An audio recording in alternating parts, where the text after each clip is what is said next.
ప్రస్తుతం శ్రీలంక పరిస్థితి చాలా దారుణంగా ఉంది. అక్కడున్న ప్రజలకి కనీసం తినడానికి ఆహారం కూడా దొరకడం లేదు. బియ్యం, పాలు, ఉల్లిపాయలు, గ్యాస్ ఇలాంటి నిత్యావసర వస్తువుల కోసం పెద్ద పెద్ద లైనుల్లో నుంచవలసి వస్తుంది. అన్ని ధరలు రోజు రోజుకి బాగా పెరుగుతున్నాయి. 1 కేజీ బియ్యం ధర 500 శ్రీలంకన్ రూపాయలకి చేరింది. 400 గ్రాముల పాల పొడి 800 శ్రీలంకన్ రూపాయలకి చేరింది. షాపులన్నీ వస్తువులు లేక ఖాళీగా ఉంటున్నాయి. పెట్రోల్ బంకుల దగ్గర లైన్లలో నుంచున్న ప్రజల్ని కంట్రోల్ చేయడం కోసం శ్రీలంకన్ గవర్నమెంట్ తమ మిలిటరీని ఉపయోగిస్తుంది.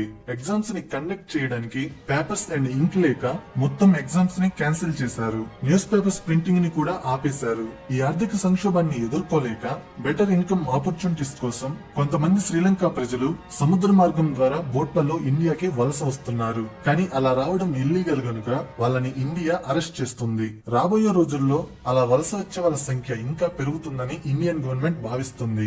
అసలు శ్రీలంకకి ఈ పరిస్థితి రావడానికి గల కారణాలేంటో ఇప్పుడు చెబుతాను. ఇక స్టార్ట్ చేస్తాను. ఈ ప్రపంచంలో ఉన్న ప్రతి దేశానికి అప్పు ఉంటుంది. దాన్ని ఇంగ్లీష్ లో డెప్ట్ అని అంటారు.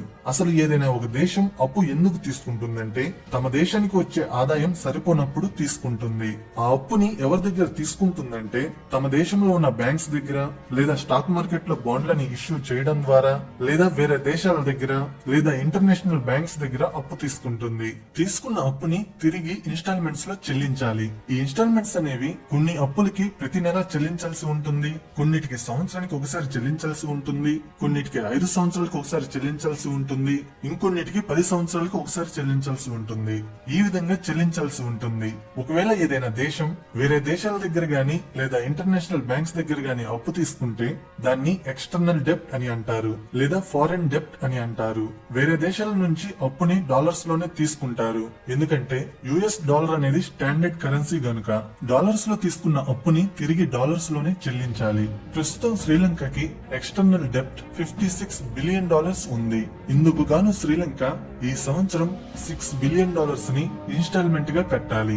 కానీ ప్రస్తుతం శ్రీలంక దగ్గర ఉన్న ఫారెన్ కరెన్సీ రిజర్వ్స్ ఎంతో తెలుసా? కేవలం $2 బిలియన్ మాత్రమే. మరి ఇన్స్టాల్మెంట్ గా కట్టాల్సిన $6 బిలియన్ ని ఎలా కడుతుంది?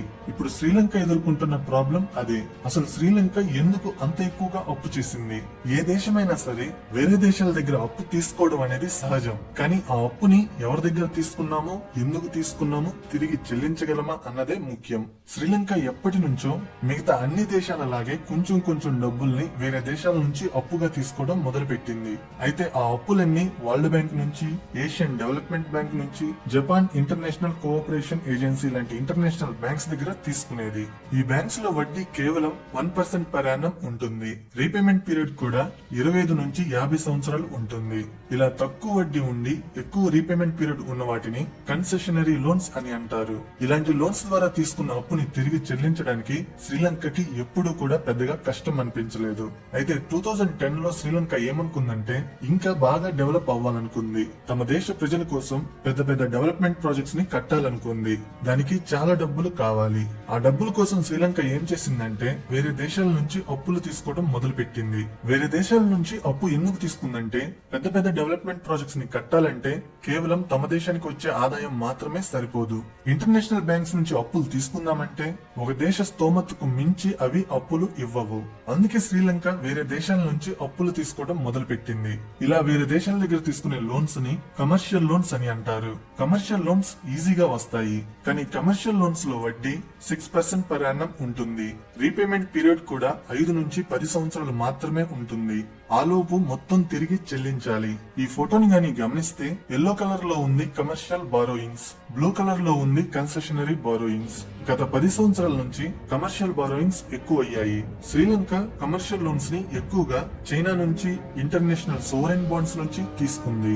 అప్పుగా తీసుకున్న డబ్బులతో శ్రీలంక ఏం చేసిందంటే హైవే ప్రాజెక్ట్స్ ని, కొన్ని డెవలప్మెంట్ ప్రాజెక్ట్స్ ని కన్స్ట్రక్ట్ చేసుకుంది. అలా అప్పుగా తీసుకుని కన్స్ట్రక్ట్ చేసుకున్న డెవలప్మెంట్ ప్రాజెక్ట్స్ లో హమ్మన్ తోట పోర్ట్ కూడా ఉంది. ఇది శ్రీలంక శ్రీలంకలోనే సెకండ్ లార్జెస్ట్ పోర్ట్. అప్పు తీసుకోవడంలో తప్పు లేదు, కానీ తిరిగి చెల్లించడానికి మనకి ఏదైనా ఇన్కమ్ ఉందా అని ఆలోచించాలి. ఒక దేశానికి డాలర్స్ లో ఇన్కమ్ రావాలంటే ఎక్స్పోర్ట్స్ ఎక్కువగా చేయాలి, ఫారిన్ కంట్రీస్ నుంచి ఇన్వెస్ట్మెంట్స్ ఎక్కువగా రావాలి, అప్పుడు డాలర్స్ లో ఇన్కమ్ వస్తుంది. శ్రీలంక అప్పులు తీసుకునే టైంలో తమ దేశానికి డాలర్స్ ఇన్కమ్ బాగానే ఉండేది. శ్రీలంకకి డాలర్స్ ఎక్కువగా టూరిజం నుంచి వచ్చేవి. ప్రతి సంవత్సరం చాలా మంది టూరిస్టులు శ్రీలంకని విజిట్ చేస్తుంటారు. అలాగే శ్రీలంక టీ, కాఫీ పంటలని ఎక్కువగా ఎక్స్పోర్ట్ చేయడం వల్ల కూడా డాలర్స్ ఇన్కమ్ వచ్చేది. కానీ ఇక్కడ శ్రీలంక ఏం తప్పు చేసిందంటే ఫారెన్ ఇన్కమ్ కోసం కేవలం వాటి మీదే డిపెండ్ అవుతూ వచ్చింది. కొత్త సెక్టర్స్ ని పెద్దగా ప్రమోట్ చేయలేదు, ఫారెన్ ఇన్వెస్ట్మెంట్స్ ని ఎక్కువగా తెచ్చుకోలేదు. అందువల్ల డాలర్స్ ఇన్కమ్ అనేది ప్రతి సంవత్సరం పెరగకుండా అలానే స్టాగ్నేట్ అయిపోయింది. కానీ అప్పులు తీసుకోవడం మాత్రం మానేయలేదు, ఇంకా తీసుకుంటూనే ఉంది. అందువల్ల ప్రతి సంవత్సరం తిరిగి చెల్లించాల్సిన ఇన్స్టాల్మెంట్స్ కూడా పెరిగాయి. ఆ ఇన్స్టాల్మెంట్స్ ని కట్టడానికి తమ దేశానికి వచ్చే డాలర్స్ ఇన్కమ్ సరిపోవడం లేదు. డాలర్స్ ఇన్కమ్ పెంచడానికి 2017 లో శ్రీలంక ఏం చేసిందంటే హమంతోట పోర్ట్ లో 85% షేర్ ని $1.12 బిలియన్ కి చైనీస్ కంపెనీకి అమ్మేసింది. పోర్ట్ కట్టిందే చైనా నుంచి అప్పులు తీసుకుని, మళ్ళీ ఆ అప్పులు తీర్చడం కోసం పోర్ట్ ని చైనాకే అమ్మేసింది. పోర్ట్ ని అమ్మడానికి గల ఇంకొక కారణం ఏంటంటే పోర్ట్ నష్టాల్లో ఉంది. ప్రతి సంవత్సరం పోర్ట్ నుంచి చాలా డబ్బులు లాస్ వస్తుంది, అందుకే అమ్మేశారు. అయితే 2019 లో శ్రీలంకలో ఏం జరిగిందంటే చర్చెస్ లో, లగ్జరీ హోటల్స్ లో వరుస బాంబు పేలుళ్లు జరిగాయి. ఈ పేలుళ్లలో 269 మంది చనిపోయారు. ఆ చనిపోయిన వాళ్ళల్లో 45 మంది ఫారినర్స్ కూడా ఉన్నారు. ఈ పేలుళ్లని అంతర్జాతీయ ఉగ్రవాద సంస్థకు చెందిన వాళ్ళు చేశారు. ఈ పేలుళ్లు జరగడం వల్ల చాలా ఫారిన్ కంట్రీస్ ఏం చేశాయంటే శ్రీలంకకి ట్రావెల్ చేయొద్దని తమ సిటిజన్స్ కి చెప్పాయి. అందువల్ల శ్రీలంకకి వచ్చే టూరిస్టుల సంఖ్య తగ్గిపోయింది. దానివల్ల టూరిజం నుంచి వచ్చే ఫారిన్ కరెన్సీ ఇన్కమ్ కూడా తగ్గిపోయింది. ఇంతలో 2020లో కరోనా వచ్చింది. ప్రపంచమంతా లాక్డౌన్స్ పెట్టడం వల్ల శ్రీలంకకి వచ్చే టూరిజం ఇన్కమ్ ఇంకా బాగా తగ్గిపోయింది. మళ్ళీ 2021లో శ్రీలంక సడన్ గా ఏం చేసిందంటే కెమికల్ ఫెర్టిలైజర్స్ ని ఇంపోర్ట్ చేసుకోవడం పూర్తిగా బ్యాన్ చేసింది. శ్రీలంకలో ఉన్న రైతులందరూ 100% ఆర్గానిక్ ఫార్మింగ్ చేయాలని చెప్పింది. అంటే కెమికల్ ఫెర్టిలైజర్స్ లేకుండా సహజ సిద్ధమైన ఎరువులతో పంటలని సాగు చేయాలని చెప్పింది. శ్రీలంక గవర్నమెంట్ ఏమనుకుందంటే ఇలా చేస్తే ఫారెన్ కరెన్సీ మిగులుతుందని, అలాగే ఆర్గానిక్ ఫార్మింగ్ ద్వారా పండించిన పంటలని రైతులు ఎక్కువ ధరకి అమ్ముకోవచ్చని, అప్పుడు రైతులకి లాభాలు వస్తాయని, ప్రజలు కూడా ఆరోగ్యంగా ఉంటారని, ప్రపంచంలోనే మొట్టమొదటి 100% ఆర్గానిక్ ఫార్మింగ్ దేశంగా శ్రీలంక అవుతుందని అనుకుంది. కానీ అనుకున్నది జరగలేదు. ఆర్గానిక్ ఫార్మింగ్ చేయడానికి ఇన్వెస్ట్మెంట్ ఎక్కువ అవ్వడం వల్ల కొంతమంది రైతులు అసలు పంటలు వేయడమే మానేశారు. ఇంకొంతమంది రైతులు ఇన్వెస్ట్మెంట్ ఎక్కువైనా సరే ఆర్గానిక్ ఫార్మింగ్ చేసినప్పటికీ ఎకరానికి 30 బస్తాలు పండాల్సిన చోట 5 బస్తాలు మాత్రమే పండాయి. కొంతమంది రైతులకి సహజ సిద్ధమైన ఎరువులు కావాల్సినంత క్వాంటిటీస్ లో అవైలబుల్ గా లేక పంట దిగుబడి తగ్గిపోయింది. పంట దిగుబడి తగ్గిపోవడం వల్ల షాపులన్నీ నిత్యావసర వస్తువులు లేక ఖాళీగా ఉండిపోయాయి. అందువల్ల శ్రీలంకలో ఫుడ్ క్రైసిస్ కూడా వచ్చింది. ప్రజలకి సరిపడ ఆహారం మార్కెట్లలో లేదు. పోనీ వేరే దేశాల నుంచి ఇంపోర్ట్ చేసుకుందామంటే ఫారెన్ కరెన్సీ కూడా లేదు. ఎందుకంటే ఉన్న ఫారెన్ కరెన్సీ మొత్తం అప్పులు కట్టడానికే ఉపయోగిస్తున్నారు గనుక ఆహార ధరలన్నీ బాగా పెరిగిపోయాయి. ఆ పెరిగిన ధరలని సామాన్య ప్రజలు ఎఫోర్డ్ చేయలేకపోతున్నారు. ఆర్గానిక్ ఫార్మింగ్ మంచిదే, కానీ సరైన ప్లానింగ్ లేకుండా ఇంప్లిమెంట్ చేయడం వల్ల శ్రీలంకలో అది ఫెయిల్ అయ్యింది. శ్రీలంకకి అప్పులు ఎక్కువయ్యాయి, డాలర్స్ ఇన్కమ్ తగ్గిపోయింది. తీసుకున్న అప్పుల్ని తిరిగి చెల్లించడానికి మళ్ళీ అప్పులు తీసుకుంటుంది. మళ్ళీ తీసుకున్న అప్పులతో ఫుడ్ ఐటమ్స్ ని ఇంపోర్ట్ చేసుకుంటుంది, ఇన్స్టాల్మెంట్స్ ని కడుతుంది. ఏదైనా ఒక దేశం తీసుకున్న అప్పులు కట్టకపోతే ఏమవుతుందో ఇప్పుడు చెబుతాను. మనకి సిబిల్ స్కోర్ ఎలా అయితే ఉంటుందో అలాగే దేశాలకు కూడా సోవరిన్ క్రెడిట్ రేటింగ్ అని ఉంటుంది. మనకి సిబిల్ స్కోర్ తక్కువ ఉంటే ఎలాగైతే లోన్స్ ఇవ్వరో అలాగే దేశాలకు కూడా సోవరిన్ క్రెడిట్ రేటింగ్ తక్కువ ఉంటే లోన్స్ ఇవ్వరు. ఏదైనా ఒక దేశం తీసుకున్న అప్పుని టైం కి కట్టకపోతే దానికి ఉన్న సోవరిన్ క్రెడిట్ రేటింగ్ తగ్గిపోతుంది. అప్పుడు ఆ దేశానికి వేరే దేశాలు లోన్స్ ఇవ్వవు. ఒక దేశానికి సోవరిన్ క్రెడిట్ రేటింగ్ ని క్రెడిట్ రేటింగ్ ఏజెన్సీస్ ఇస్తాయి. ఆ ఏజెన్సీస్ ఏవంటే Moody's ratings, Standard and Poor's ratings, Fitch ratings. So Sri Lanka తమ దేశానికి ఉన్న సోవరిన్ క్రెడిట్ రేటింగ్ తగ్గకూడదనే టైం కి అప్పుల్ని చెల్లించాలనుకుంటుంది.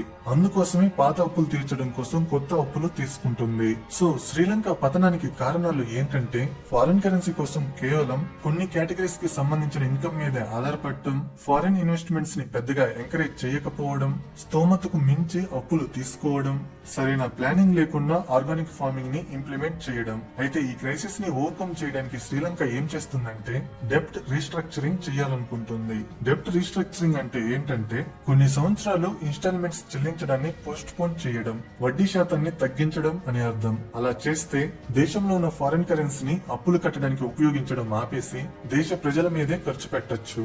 అప్పుడు ప్రజలకి కొంత ఊరట కలుగుతుంది. అందుకే శ్రీలంక తమ దేశానికి అప్పు ఇచ్చిన వాళ్ళని డెప్ట్ రిస్ట్రక్షన్ చేయమని అడుగుతుంది. అలాగే కెమికల్ ఫెర్టిలైజర్స్ ఇంపోర్ట్ బ్యాన్ ని శ్రీలంక తీసివేసింది. ఇక ఇంపోర్టర్స్ కెమికల్ ఫెర్టిలైజర్స్ ని ఇంపోర్ట్ చేసుకోవచ్చు.